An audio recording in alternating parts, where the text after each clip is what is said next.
सर्वप्रथम माँ सरस्वती के श्री चरणों में वंदन करती हूँ और आप सभी का इस वीडियो में अभिनंदन करती हूँ। उम्मीद करती हूँ आप सब अच्छे हैं और आपसे ये अपेक्षा रखती हूँ कि आप अपनी तैयारी में लगे हुए हैं, निरंतरता बनाए रखी है आपने, बीच में अपने प्रवाह को टूटने नहीं दिया है, आपने तैयारी को आप सब पूरे मन और तन से कर्म से लगे हुए हैं आप तैयारी में, ऐसी मैं आपसे अपेक्षा रखती हूँ साथियों। आज की वीडियो में हम बात करेंगे, जैसे कि 2 वीडियो हमने पहले बना दिए हैं भक्तिकाल पर, जो निर्गुण भक्तिकाल में 2 धारा थी, सगुण धारा और निर्गुण धारा। निर्गुण धारा पर हमने 2 वीडियो बना दिए हैं। उसमें एक थी ज्ञानाश्रयी शाखा यानी संत काव्य और एक थी प्रेमाश्रयी शाखा यानी सूफी काव्य। सूफी काव्य की वीडियो में माफ़ी चाहूँगी साथियों, मेरे से गलती ये हो गई कि मैंने उसकी भाषा आपको ब्रज भाषा बता दी, जबकि सूफी जो संत काव्य था उनकी भाषा तो कोई निश्चित नहीं की जा सकती, उनकी भाषा ज़्यादातर सदुकड़ी भाषा मानी जाती है, लेकिन जो सूफी काव्य था उसकी भाषा अवधी थी। और अब हम आगे पढ़ेंगे, वो मैंने वहाँ ब्रज भाषा बोल दिया था, उसके लिए माफ़ी चाहूँगी। उसकी भाषा आप याद रखें, सूफी काव्य की भाषा अवधी थी। अब हम आगे पढ़ेंगे कृष्ण, जैसे सगुण धारा में कृष्ण भक्ति धारा और राम भक्ति धारा। तो कृष्ण भक्ति धारा है, उसमें तो ज़्यादातर आपको सारे के सारे ब्रज भाषा में ही मिलेंगी रचनाएँ, जबकि राम भक्ति जो धारा है उसमें आपको जैसे कि महत्वपूर्ण कवि सबसे तुलसीदास, उनकी अवधी और ब्रज दोनों भाषाओं में उन्होंने लेखन कार्य किया था। आज हम बात कर रहे हैं सगुण धारा में कृष्ण भक्त काव्य की। कृष्ण भक्त काव्य में सगुण धारा में बात करूं तो सबसे महत्वपूर्ण जो 3 कवि हैं वो तो हैं सूरदास, नंददास और मीराबाई। मीराबाई का संबंध तो हमारे राजस्थान से है, इसलिए हमारे लिए महत्वपूर्ण हो जाती है, क्योंकि पिछली भर्ती में हमारे राजस्थान के कवियों को सर्वोपरि रखा गया था। 1-2 क्वेश्चन आए थे हमारे राजस्थान का जिसमें पूछा गया था, तो मीराबाई तो हमारे राजस्थान की हो गई, इसलिए महत्वपूर्ण हो गई। और नंददास और सूरदास जी अष्टछाप के भी कवि थे। आपको अष्टछाप एक तो 3 ये कवि बहुत अच्छे से याद रखना, जैसे कि सूरदास की बहुत अधिक कवि रचनाएं नहीं हैं, 3 ही रचनाएं हैं। तीनों रचनाओं को आपको अच्छे प्रकार से याद रखना है, उनमें क्या क्या था, किस प्रकार उनकी भाषा थी, क्या लिखा गया था, वो चीज़ें आपको लिखनी हैं, याद रखनी है। और जो सूरदास जी अष्टछाप था एक, आपको वो याद रखना है। जैसे कि नंददास की कई रचनाएं आपको देखने के मिलेंगी, उनकी रचना 10-11 है, वो आपको याद करनी है सारी की सारी।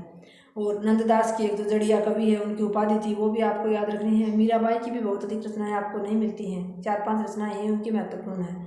इसके अलावा कृष्ण भक्ति काव्य में अष्टछाप की बहुत ही महत्ता है। अष्टछाप को आपको अच्छे से याद रखना है, कब उसकी स्थापना हुई थी, किसने स्थापना की थी, और अष्टछाप में कितने कवि थे, कितने किसके शिष्य थे। जैसे कि 4 अलग थे और 4 अलग थे, तो आपको याद रखने हैं। 4 तो वल्लभाचार्य के शिष्य थे और 4 विठलनाथ के शिष्य थे, और विठलनाथ ने ही उसकी स्थापना की थी अष्टछाप की, तो आपको वो याद रखना है।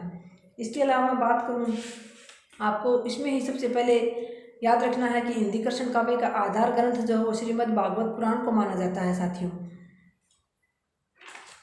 फिर आपको कुछ सगुण भक्ति धारा के संप्रदाय हैं, 4 प्रमुख संप्रदाय हैं, वो आपको याद रखने हैं। जैसे कि रामानुज संप्रदाय है, जिसको श्री संप्रदाय भी कहते हैं, माधव या ब्रह्म संप्रदाय है, रुद्र संप्रदाय है और निम्बार्क संप्रदाय है। 4 तो ये हैं कृष्ण भक्ति के 4 प्रमुख संप्रदाय। इसके अलावा कृष्ण भक्ति के ही प्रमुख और भी 5 संप्रदाय माने जाते हैं, जो वल्लभ संप्रदाय, निम्बार्क संप्रदाय, हरिदासिया, सखी संप्रदाय, राधा वल्लभ संप्रदाय और गौड़ीय चैतन्य संप्रदाय। इन संप्रदायों के नाम और इनके जो प्रवर्तक हैं वो बहुत महत्वपूर्ण हैं, ये आपको याद रखने हैं। चारों के जैसे कि वल्लभ संप्रदाय के संस्थापक महाप्रभु वल्लभाचार्य थे, तो उनके बारे में आपको याद रखना है। उनका दार्शनिक मत क्या था, उनका भक्ति मार्ग जैसे पुष्टि मार्ग था, उनके गुरु कौन थे, ये सब आपको याद रखना है। उनके शिष्यों की संख्या 84 मानी जाती है। इसके अलावा आचार्य महाप्रभु ने 3 प्रकार के जीव व 3 प्रकार के मार्ग माने थे, ये भी आपको याद रखना है।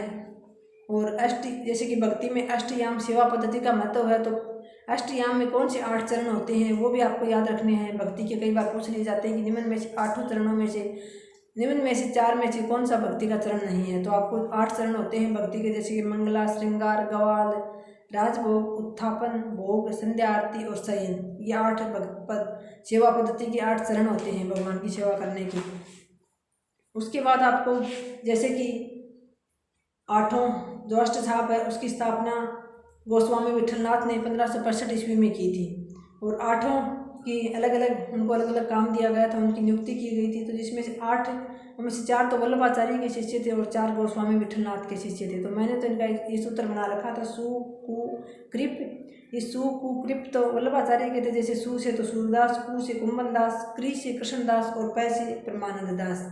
ये 4 तो वल्लभाचार्य के शिष्य थे और 4 जो विठलनाथ जी के शिष्य थे उनका था गो, च, न और छी, गोच न छी। ऐसा मैंने सूत्र बना रखा था खुद ही।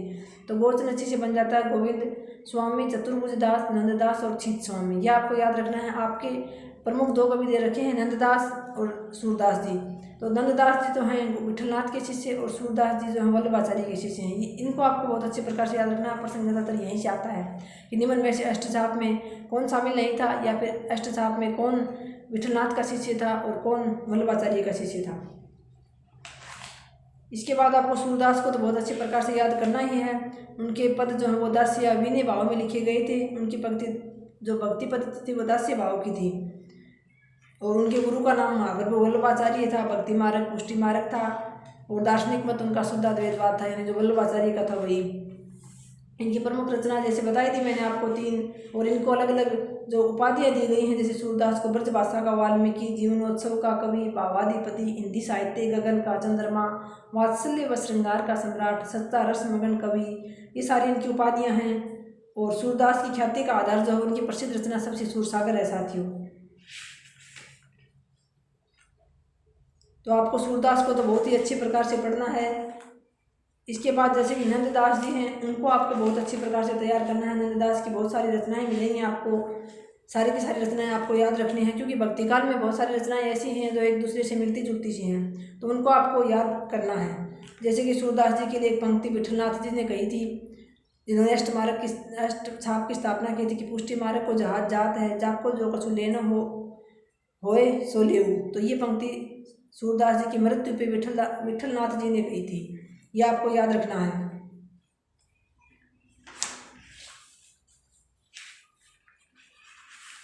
इसके बाद आपको जैसे नंददास के बारे में बताऊं थोड़ा सा, तो नंददास की प्रसिद्ध रचनाएं जो हैं वो नंददास को जड़िया कवि कहा जाता है और अष्टछाप के कवियों में सर्वाधिक कृतियाँ नंददास की ही मिलती हैं।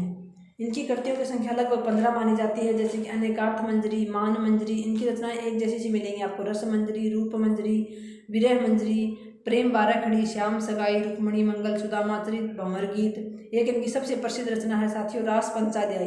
इसके कारण ही इनको जड़िया कवि की उपाधि मिली थी। ये इनकी सर्वश्रेष्ठ रचना मानी जाती है। इन रचनाओं में से भी कुछ महत्वपूर्ण है, जैसे कि रास पंचाध्याय महत्वपूर्ण है, एक भंवर गीत महत्वपूर्ण है सबसे, एक रुक्मणी मंगल है। ऐसी सूरदास की भी रचनाएं हैं, इनमें भी कन्फ्यूज हो जाता है, तो आपको याद रखना है सूरदास जी कृष्ण भक्त थे, तो रुक्मणी मंगल इन्होंने लिखा है।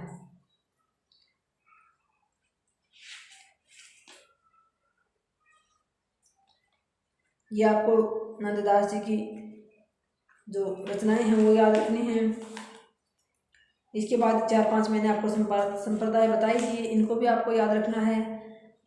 और इनमें किस रूप में, चारों 5 संप्रदायों में किस रूप में कृष्ण जी की पूजा होती थी। जैसे किसी में राधा को सर्वोपरि माना जाता था, किसी में कृष्ण को, किसी में इन दोनों की जो युगल जो पूजा की जाती थी, युगल को महत्वपूर्ण माना जाता था। उसमें से तो आपको इन 4-5 संप्रदायों की ये मुख्य मुख्य बातें आपको याद करनी है। उसके बाद मीराबाई हैं, तो मीराबाई की कोई ज़्यादा रचनाएं हैं नहीं, बस इनकी मीरा हिंदी की प्रथम कवयित्री मानी जाती हैं। इनके बारे में एक प्रमुख हृदयदास मीरा के गुरु माने जाते हैं। और वेदना अनुभूति या विरह अनुभूति मीरा की प्रमुख काव्य की प्रमुख विशेषता है। रचनाएं हैं इनकी गीत गोविंद की टीका, राग सोरठ के पद, नरसिंह जी रामायण और राग गोविंद।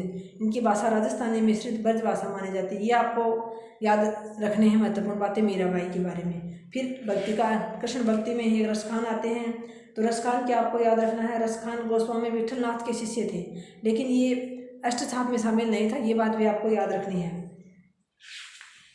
और ये रसखान जो हैं एक मुस्लिम कवि थे। इसके लिए भारतेंदु जी ने पंक्ति कही थी, इन मुसलमान हरिजनन पर कोटिन हिंदू वारी, यानी इन्होंने कृष्ण भक्ति पर रचनाएं लिखी थी। उसके कारण ये पंक्ति जो है इनके बारे में भारतेंदु जी ने कही थी, ये भी कई बार पूछ ली जाती है। अब रसखान की रचनाएं हैं जैसे प्रेम वाटिका, दान लीला, अष्टयाम और सुजान रस। प्रेम वाटिका, दान लीला, अष्टयाम और ये 3 रचनाएं इनकी महत्वपूर्ण हैं।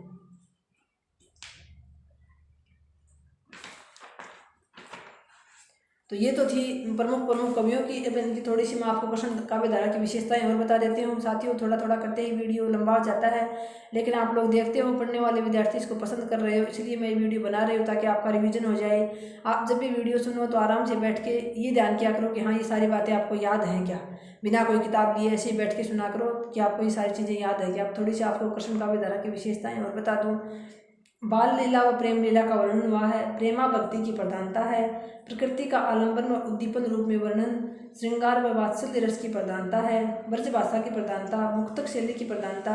ब्रज की लोक संस्कृति का वर्णन। गीत संगीत की प्रधानता और माधुरी भाव की भक्ति है, कृष्ण भक्ति। तो ये तो थी कृष्ण भक्ति काव्य के बारे में महत्वपूर्ण विशेषताएं। आप ये चीज़ें जरूर बहुत अच्छी प्रकार से आपको याद होनी चाहिए। जो महत्वपूर्ण कवि थे वो मैंने बता दिया आपको, सूरदास जी, नंददास जी और मीराबाई। तो आज की वीडियो में इतना ही, मिलते हैं अगले वीडियो में। धन्यवाद। जय हिंद, जय भारत।